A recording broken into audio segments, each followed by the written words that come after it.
जय हिंद दोस्तों। कैसे हैं आप लोग। तो आज हम बात करने वाले हैं साल 2024 में आई एक super natural horror film night swim के बारे में। फिल्म की स्टार्टिंग में हमें सन 1992 दिखाया जाता है, जहां पे हम एक घर को देखते हैं जिसके बाहर एक स्विमिंग पूल था। उस घर में एक कपल रहता था और उनके 2 बच्चे थे। उनके लड़के को कैंसर था और वो ठीक नहीं हो पा रहा था, इसीलिए वो बाहर खेलने भी नहीं जाता था। उसकी बहन का नाम रिबेका था, जो कि रात को जब सो रही होती है तो अचानक से उसे स्विमिंग पूल के अंदर से कुछ आवाज़ आती है।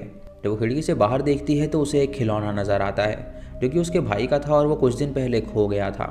वो तुरंत अपने भाई के पास जाती है और उसे बताती है कि उसने उसका खिलौना ढूंढ लिया है और वो बाहर जा रही है उसे लेने के लिए। लेकिन उसका भाई सो रहा होता है, जो कि उसकी आवाज़ नहीं सुन पाता। उसके बाद रिबेका बाहर जाती है और उस पूल से उस टॉय को निकालने की कोशिश करने लगती है, लेकिन तभी अचानक कोई एंटिटी उसे धक्का दे देती है, जिसकी वजह से वो पूल के अंदर गिर जाती है।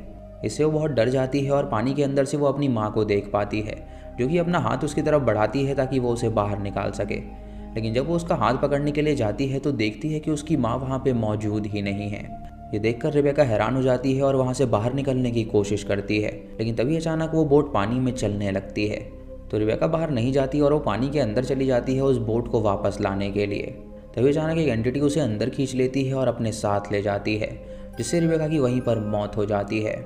उसके बाद हमें प्रेजेंट डे का समय दिखाया जाता है, जहाँ पे हम वॉलर फैमिली को देखते हैं, जिसमें होते हैं एक कपल रे और ईव और उनके 2 बच्चे इजी और एलियट। रे एक बेसबॉल प्लेयर हुआ करता था, लेकिन उसको इंजरी हो गई थी, जिसकी वजह से उसे रिटायरमेंट लेना पड़ा था और अब वो अपने परिवार के साथ एक नए घर की तलाश में था। वो एक एजेंट के पास जाते हैं और वो एजेंट उन्हें वही घर दिखाती है जहाँ पे 20 साल पहले रिबेका की मौत हो गई थी। वो उनसे कहती है कि ये घर वैसे तो बहुत महंगा है, लेकिन ये घर उन्हें सस्ते दाम में भी मिल जाएगा। ईवी सुन के हैरान हो जाती है और सोचती है कि आखिर ऐसा क्यों है, लेकिन वो इस बात को नज़रअंदाज कर देती है। और उसके बाद वो देखते हैं कि वहाँ पे स्विमिंग पूल भी है, जिसे देखकर वो बहुत ज़्यादा खुश हो जाते हैं। रे अपनी वाइफ से कहता है कि वो लोग लकी हैं कि इतने कम दाम में उन्हें स्विमिंग पूल भी मिल रहा है, जिसका मतलब ये है कि उन्हें बाहर पूल पार्टीज़ के लिए जाने की ज़रूरत नहीं पड़ेगी, बल्कि वो अपने घर में ही पूल पार्टी ऑर्गेनाइज कर सकते हैं। तभी रे को उस पूल के अंदर एक बॉल नज़र आती है और जब वो उस बॉल को ग्रैब करने की कोशिश करता है तो अचानक वो पूल में गिर जाता है। तभी वो याद करता है कि जब वो गेम खेला करता था तो उसके बहुत सारे फैंस हुआ करते थे, जो कि उसके एक शॉट पे बहुत ही ज़्यादा शोर मचाते थे। तभी उसकी वाइफ वहाँ पर आ जाती है और उसे बाहर निकालती है और उससे पूछती है कि आखिर वो अंदर कैसे चला गया। तो रे उससे कहता है कि वो बस एक एक्सीडेंट था और कुछ नहीं। हम रे के हाथ में उस बॉल को देख पाते हैं, जिससे हमें पता चलता है कि वो बेसबॉल को अभी नहीं भूला था और उसका मन करता था बेसबॉल फिर से खेलने का, लेकिन इलनेस की वजह से वो खेलने में सक्षम नहीं था। उसके बाद ईव रे को लेकर अपनी डॉक्टर के पास जाती है, जहाँ पे डॉक्टर उसका चेकअप करती है और उसे बताती है कि उसे बहुत ही सावधान रहना होगा। उसे कहती है कि उसे ठीक होने के लिए वाटर थेरेपी अपनाना चाहिए, क्योंकि वो एक ऐसी थेरेपी है जहाँ पे उसके हाथ पैर अच्छे से मूव कर पाएंगे। रे उससे कहता है कि वो एक नया घर खरीदने की सोच रहे हैं, जिसके अंदर स्विमिंग पूल भी है और उसके अंदर वो रोज़ वाटर थेरेपी कर सकता है, जो कि बहुत ही अच्छा होगा। ईव जब रे को ले जा रही होती है तो रे उससे कहता है कि क्या वो घर खरीद सकते हैं। तो ईव उससे कहती है कि वो अगर सस्ते में मिल रहा है यानी ज़रूर वहाँ पे कुछ गड़बड़ है, लेकिन रे उससे कहता है कि उनको वहाँ पे पूल भी मिल रहा है, जो कि उनके लिए बहुत ही अच्छी बात है। ये सुन के वो उसकी बात मान जाती है और उससे कहती है कि उसके लिए वो उस घर को ज़रूर खरीदेगी। अब वो उस घर को खरीद लेते हैं और वहाँ पे अपना सामान शिफ्ट करने लगते हैं और वो अपने बच्चों का नज़दीकी स्कूल में भी एडमिशन करवा देते हैं। ईव भी उसी स्कूल में जॉब ज्वाइन कर लेती है और वहाँ पे काम करने लगती है। उसकी बड़ी बेटी इजी का वहाँ पे एक दोस्त बन जाता है, जो कि उसके पास आता है और उसे एक पैम्फलेट देता है और उसे कहता है कि वो लोग स्विम क्लब के मेंबर्स हैं और वो चाहते हैं कि वो उन्हें ज्वाइन करें। इजी को रॉनिन बहुत ही ज़्यादा पसंद आता है और वो दोनों एक दूसरे को लाइक करने लगते हैं। अब अगले दिन वो सभी मिलकर पूल को साफ करने लगते हैं और रे जब ड्रेनेज से पत्तियां निकाल रहा होता है तो अचानक उसके हाथ में चोट लग जाती है, जिसकी वजह से उसके हाथ से खून निकलने लगता है। तभी उसके अंदर से ढेर सारा गंदा पानी आने लगता है और ये सभी ये देखकर बहुत ज़्यादा हैरान हो जाते हैं। वो लोग तुरंत पूल मेंटेनेंस वालों को बुलाते हैं और वहाँ पे इंस्पेक्शन करते हैं, जहाँ पे वो उन्हें बताते हैं कि ये पूल कोई ऑर्डिनरी पूल नहीं है, बल्कि इस पूल के अंदर जो पानी आता है वो अंडरग्राउंड से आता है, यानी कि ये पूल अंडरग्राउंड से पूरी तरह कनेक्टेड है। उनसे कहता है कि इस एरिया में बहुत सारे पूल हुआ करते थे, लेकिन काफ़ी लोगों ने इन पूल्स को बंद कर दिया। तभी अचानक उसे झटका लग जाता है और वो नीचे गिरने से बचता है और ये देखकर वो डर जाता है और बिना वक्त गवाए वहाँ से निकल जाता है। उसके बाद ये सभी फैमिली मेम्बर्स पूल में जाते हैं और वहाँ पे खेलने लगते हैं और रे अपनी थेरेपी लेता है, जिसमें उसे काफ़ी ज़्यादा अच्छा लगने लगा था। एलियट अपने पिता से कहता है कि वो एक कॉइन को पानी में फेंके और उसकी सिस्टर और वो उस कॉइन को लेकर आएंगे। वो ऐसे ही गेम खेलते हैं और उन्हें काफ़ी ज़्यादा मज़ा आता है। रात को रे जब बेसमेंट में अनपैकिंग कर रहा होता है तो अचानक से उसे उसकी पुरानी फ़ोटो मिलती है, जिसे देखकर वो याद करने लगता है कि वो कितना अच्छा प्लेयर हुआ करता था। उसे वहाँ पर एक कैमरा भी मिलता है जिसके अंदर उसकी फैमिली की वीडियो थी, जिसमें उसके दोनों बच्चे छोटे थे और वो सभी मिल के बहुत ही ज़्यादा मस्ती किया करते थे। रात को ईव जब काम कर रही होती है तो अचानक से उसे बहुत ज़्यादा थकान हो जाती है। वो स्विमिंग पूल में जाके नहाने लगती है और तभी उसे उसकी कैट नज़र आती है और वो उससे पूछती है कि क्या वो नहाएगी, तो कैट वहाँ से भाग जाती है। तभी उसे वहाँ पर रे नज़र आता है और जब वो वहाँ पर देखती है तो रे वहाँ से गायब हो चुका था और ये देखकर वो हैरान हो जाती है और सोचती है कि आखिर ऐसा कैसे हो सकता है। तभी वो स्विमिंग पूल की लाइट जलने बुझने लगती है, जिससे वो बहुत डर जाती है और तुरंत स्विमिंग पूल से बाहर निकल जाती है। वो अपने बच्चों के रूम में जाती है और देखती है कि वो दोनों सो रहे हैं और उसके बाद वो रे के पास जाती है और उससे पूछती है कि क्या वो बाहर आया था। तो रे उससे कहता है कि वो तब से ही बेड पे है और वो उठा तक नहीं है। ये सुन के ईव हैरान हो जाती है और वो समझ जाती है कि उस पूल के अंदर कोई ना कोई गड़बड़ ज़रूर है। अगली सुबह जब वो सभी उठते हैं तो देखते हैं कि उनकी पेट गायब है और वो उस बिल्ली को ढूंढने लगते हैं, लेकिन वो बिल्ली उन्हें कहीं पर भी नहीं मिलती। तभी उन्हें पूल के अंदर उसका पट्टा मिलता है और ये देखकर वो सभी हैरान हो जाते हैं और सोचते हैं कि आखिर वो बिल्ली कहाँ चली गई। जब रे वापस अपने घर में जाता है तो देखता है कि उसका घाव पूरी तरह ठीक हो गया है और वो महसूस कर पाता है कि अब वो धीरे धीरे ठीक हो रहा है। अब वो सभी एक कवर ले आते हैं ताकि वो पूल को कवर कर सके और जब वो उसे कवर कर रहे होते हैं तो अंदर की जो एंटिटी होती है वो देखकर बहुत ज़्यादा गुस्सा करती है। रात को ईव जब उठती है तो देखती है कि रे उसके बिस्तर पे नहीं है और तभी उसे स्विमिंग पूल से कुछ आवाज़ आती है। जब खिड़की के बाहर झांकती है तो वो रे को देखती है जो कि बहुत ही तेज़ी से स्विमिंग कर रहा था, जिसका ये मतलब था कि वो अब पूरी तरह ठीक हो गया था। अगले दिन वो उसका चेकअप कराती है जहाँ पे डॉक्टर उससे कहती है कि ये एक मिरेकल है, क्योंकि इतने कम समय में कोई भी इतनी जल्दी ठीक नहीं हुआ है। उसका हाथ भी बिल्कुल सही काम कर रहा है और उसके पैर भी एकदम स्ट्रांग हो गए हैं। रे उससे कहता है कि वो अपने स्विमिंग पूल में रोज़ वाटर थेरेपी लेता है, जिसकी वजह से ही मुमकिन हो पाया है। अगले दिन एलियट अपने पिता के पास आता है और उससे कहता है कि वो उसके साथ पूल में चले और कॉइन वाला गेम खेले, लेकिन रे उसका एक कॉइन लेता है और उस पर एक स्माइली फेस बना देता है और उससे कहता है कि वो इसे फेंके और अंदर जाके ढूंढे। तभी एलियट उसका कैमरा देखता है और उससे पूछता है कि आखिर वो कैमरा क्यों यूज़ कर रहा है।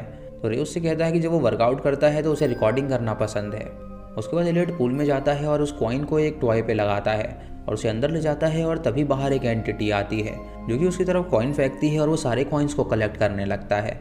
उसे लगता है कि शायद ये उसके पिता कर रहे हैं और जब वो बाहर जाता है तो वहाँ पे कोई भी नहीं होता। उसे लगता है कि शायद उसकी बहन उस पर प्रैंक कर रही है, लेकिन जब वो चिल्ला के उसे बुलाता है तो उसकी बहन आवाज़ नहीं लगाती, जिससे वो समझ जाता है कि वहाँ पर कोई भी नहीं है। तभी अचानक उसे एक लड़की की आवाज़ आती है, जिसे सुन के वो हैरान हो जाता है और उससे पूछता है कि वो कहाँ से बोल रही है। वो देखता है कि वो आवाज़ स्विमिंग पूल के किनारे से आ रही है और जब वो वहाँ पे जाता है तो वो अपने टॉय को वहाँ पे पाता है। हम देख पाते हैं कि अंदर से वो एंटिटी उसे लड़की की आवाज़ में बात कर रही है। वो उसे कहती है कि उसका नाम रिबेका है और वो अपनी माँ से जुदा हो गई है और उसे उसकी मदद चाहिए अपनी माँ तक पहुँचने के लिए। एलियट सुन के हैरान हो जाता है और तभी वो एंटिटी उसका हाथ पकड़ लेती है, जिससे वो बहुत डर जाता है और तभी वो उस एंटिटी की शक्ल देख लेता है जो कि बहुत ही भयानक थी और ये देखकर वो पूल से बाहर निकल जाता है। वो अपनी माँ के पास जाता है और उन्हें सारी बात बताता है, लेकिन उसकी माँ जब पूल में देखती है तो वहाँ पे उसे कोई भी नज़र नहीं आता। अब वो ये बात रे को बताती है तो रे उससे कहता है कि शायद वो हेलुसिनेट कर रहा होगा, क्योंकि बच्चों के दिमाग में कोई ना कोई फैंटेसीज चलती ही रहती हैं। ईव उससे कहती है कि वो किसी रिबेका का नाम ले रहा था और उसने कहा था कि वो लड़की उससे बात कर रही थी, लेकिन रे का यही कहना था कि वो बस कहानियाँ बना रहा है। अब अगले दिन रे और उसकी फैमिली एक बेसबॉल मैच में जाते हैं, जहाँ पे एलियट को वो लोग तैयार करते हैं बैटिंग करने के लिए। रे सबको कोच कर रहा होता है और बता रहा होता है कि सही फॉर्म क्या है खेलने का। वो अपने दोस्त के बेटे टाई को भी बताता है कि उसे कैसे खेलना है और वो एक बहुत ही दमदार शॉट मारता है जिसे देखकर वो खुश हो जाता है। उसके बाद वो अपने बेटे को बुलाता है और वो शॉट नहीं मार पाता, लेकिन वो सभी उसे अप्रिशिएट करते हैं क्योंकि उसका ये पहला शॉट था। उसके बाद रे का दोस्त उससे कहता है कि क्यों ना वो एक शॉट खेले और ये सुन के रे का मन कर जाता है बैटिंग करने का। उसकी वाइफ और उसकी फैमिली ये सुनकर हैरान हो जाते हैं और सोचते हैं कि अभी हाल ही में उसकी रिकवरी हुई है, अगर बैटिंग करते वक्त कुछ हो गया तो दोबारा से इल पड़ जाएगा। जब उसका दोस्त उसे बॉल फेंकता है तो वो उसे इतनी ज़ोर से मारता है कि वो बॉल फट जाती है और दूर जाके गिरती है, जिसे देखकर सभी लोग हैरान हो जाते हैं क्योंकि इतना लंबा शॉट शायद ही कोई मार सकता था। ईव भी ये देखकर हैरान हो गई थी और उसे लगने लगा था कि शायद उस पूल की वजह से वो इतना रिकवर कर पाया है। रात को ईव और रे अपनी एक डेट नाइट पे जाते हैं और एलियट और इजी को उन लोगों ने घर पे ही छोड़ रखा था। इजी एलियट से कहती है कि उसने अपने बॉयफ्रेंड को इनवाइट किया है उसके घर में, तो वो उनके पेरेंट्स को इस बारे में कुछ ना बताए। उसके बाद उसका बॉयफ्रेंड वहाँ पर आता है और वो दोनों स्विमिंग पूल में जाते हैं, जहाँ पे वो दोनों गेम्स खेलने लगते हैं। अब इजी अपनी आंखें बंद करती है और वो पूल में छुप जाता है और इजी जब उसे ढूंढ रही होती है तो अचानक से वो उसे आवाज़ लगाता है। जब इजी उसकी आवाज़ की तरफ जाती है तो देखती है कि वहाँ पे वो नहीं है और जब वो अपनी आंखें खोलती है तो देखती है कि वो पूल के नीचे है। जब वो नीचे जाती है तो वहाँ पे उसे एक स्पिरिट नज़र आती है जो कि उसे पकड़ने की कोशिश करती है, जिसे देखकर वो बहुत डर जाती है और तुरंत वो पूल से बाहर आ जाती है। वो अपने बॉयफ्रेंड से पूछती है कि क्या वो नीचे गया था, तो वो उससे कहता है कि वो नीचे गया ही नहीं था। तभी इजी के पेरेंट्स वहाँ पर आ जाते हैं और उसका बॉयफ्रेंड वहाँ से भाग निकलता है। अगले दिन एलियट इजी के रूम के बाहर जाता है, जहाँ पे उससे कहता है कि उसे पता है कि उसने स्विमिंग पूल में कुछ ना कुछ देखा है, लेकिन इजी उससे कहती है कि वो यहाँ से चला जाए। उससे कहता है कि अगर वो उसे नहीं बताएगी तो वो पेरेंट्स को जाके बता देगा। तो इसी दरवाज़ा खोलती है और उससे कहती है कि वो पेरेंट्स को इस बारे में ना बताए, क्योंकि वो उन दोनों पे विश्वास करेंगे ही नहीं। एलियट उसे बताता है कि उसे लगता है कि उस पूल की वजह से ही उनके पिता ठीक हो पाए हैं और वो पूल हॉन्टेड है, तभी उन दोनों ने वहाँ पे एक एंटिटी को देखा। तभी उनकी माँ वहाँ पर आ जाती है और उनसे पूछती है कि आखिर वो किस बारे में बात कर रहे हैं, तो वो दोनों उसे कुछ भी नहीं बताते। अब उस दिन उन लोगों ने अपनी पूल पार्टी रखी होती है, जहाँ पे उन्होंने अपने सारे पड़ोसियों को बुलाया हुआ था। एलियट को ये बात पता थी कि पूल के अंदर वो एंटिटी है और वो कोई ना कोई गड़बड़ ज़रूर करेगी, इसीलिए अपने रूम में जाके एक कैमरा लगा देता है ताकि वो उस पर नज़र रख सके। इधर एलियट रे के पास आता है और उसे वो बॉल दिखाता है जो कि उसके एक शॉट से ही फट गई थी। वो उससे कहता है कि ये बॉल ढूंढने में उसे 1 घंटे लगे और वो चाहता है कि वो उस पर साइन करे क्योंकि वो उसका इंस्पिरेशन है। रे देखकर खुश हो जाता है और उस बॉल पे साइन कर देता है और उसे लेकर वो तुरंत पूल के अंदर जाता है उसके साथ खेलने के लिए। इधर ईव किचन में होती है जो कि खाना बना रही थी और वहाँ पे उसकी एजेंट भी होती है, तो वो उससे पूछती है कि आखिर ये पूल 15 साल से ऐसा ही क्यों पड़ा हुआ था। एजेंट सुन के हैरान हो जाती है और वो काफ़ी वियर्ड रिएक्ट करने लगती है। तो ईव ये देखकर उससे पूछती है कि आखिर बात क्या है। वो उससे कहती है कि दरअसल 20 साल पहले यहाँ पे एक लड़की डूब के मारी गई थी। ये सुन के ईव उससे पूछती है कि क्या उस लड़की का नाम रेबेका था। तो ये सुन के एजेंट हैरान हो जाती है और उससे बोलती है कि आखिर उसे उसका नाम कैसे पता। इधर रे जब टाई के साथ खेल रहा होता है तो अचानक से वो एंटिटी उसे पोजेस कर लेती है और वो टाई को नीचे लेकर जाता है और उसके साथ ड्राउन होने लगता है। जब एलियट अपने कैमरे में देखता है तो वो अपनी माँ को इस बारे में बताता है और उसकी माँ सभी को लेकर वहाँ पर जाती है और उन दोनों को बाहर निकालती है। रे की सांसें नहीं चल रही होती तो वो उसे CPR देती है और कुछ देर बाद वो सांस लेने लगता है और उसकी फैमिली उसे गले से लगा लेती है। अब टाई का पिता ईव से कहता है कि वो अपने पति से कह दे कि वो उसके बच्चे से दूर रहे, क्योंकि उसने उसे मारने की कोशिश करी थी। ईव ये बात समझ गई थी कि उस पूल के अंदर जो एंटिटी है वही ये सब कर रही है, इसीलिए वो अपना सामान गाड़ी में रखती है और अपने बच्चे और पति को लेकर वहाँ से जाने लगती है। लेकिन तभी रे की तबीयत खराब हो जाती है, जिसकी वजह से उसे वापस घर में आना पड़ता है। ईव डॉक्टर को कॉल करती है तो डॉक्टर उससे कहती है कि वो लोग अभी वो घर छोड़कर ना जाएं, बल्कि वो वहीं पर रहें क्योंकि रे को आराम की ज़रूरत है। ईव रे के पास जाती है और उसे बताती है कि वो कुछ दिन और यहाँ पे रह सकते हैं और रे उससे कहता है कि उसे पूल में जाना है स्विमिंग करने के लिए। सुन के ईव हैरान हो जाती है और वो समझ जाती है कि दरअसल ये उसका पति नहीं है, बल्कि शायद उस एंटिटी ने इसे पोजेस करके रखा हुआ है। उसके बाद वो पूल का सारा पानी बाहर निकाल देती है और वो इजी के पास जाती है और उसे बताती है कि वो बिल्कुल भी ना डरे, उसकी माँ उन्हें कुछ भी नहीं होने देगी। अगले दिन जब वो काम पे जाती है तो वो रिबेका नाम की लड़की की इन्फॉर्मेशन निकालती है, जहाँ पे उसे रिबेका की माँ का एड्रेस मिल जाता है। अगले दिन वो उस एड्रेस पे पहुँचती है जहाँ पे वो उसकी माँ से मिलती है और वो उससे पूछती है कि आखिर उसके घर में सब कैसा चल रहा है। उसकी माँ उससे कहती है कि उसका बेटा अब बहुत ही अमीर बन गया है और ये आलीशान घर उसने उसे गिफ्ट किया है।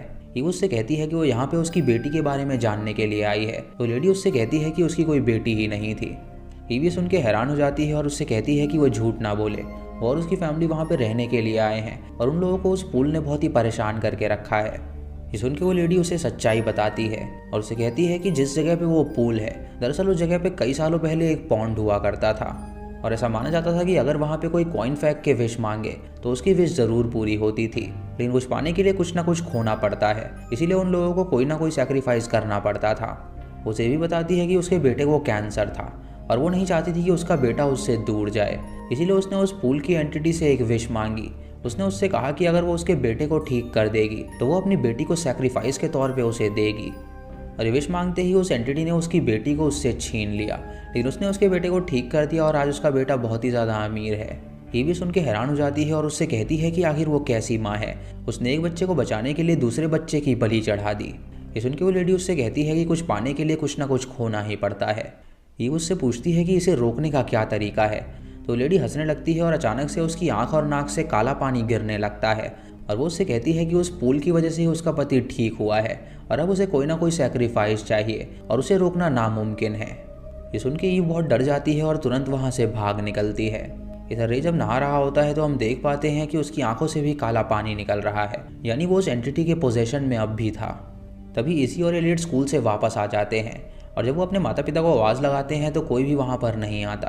तभी एलियट देखता है कि उसका पानी बहुत ही हिल रहा है और ये देखकर वो बहुत ज़्यादा डर जाता है और तभी पूल से उसे अपनी कैट की आवाज़ आती है। ये देखकर उसे लगता है कि शायद उसकी पेट वापस आ गई है, लेकिन जब वो वहाँ पे पहुँचता है तो देखता है कि वहाँ पे कुछ भी नहीं है।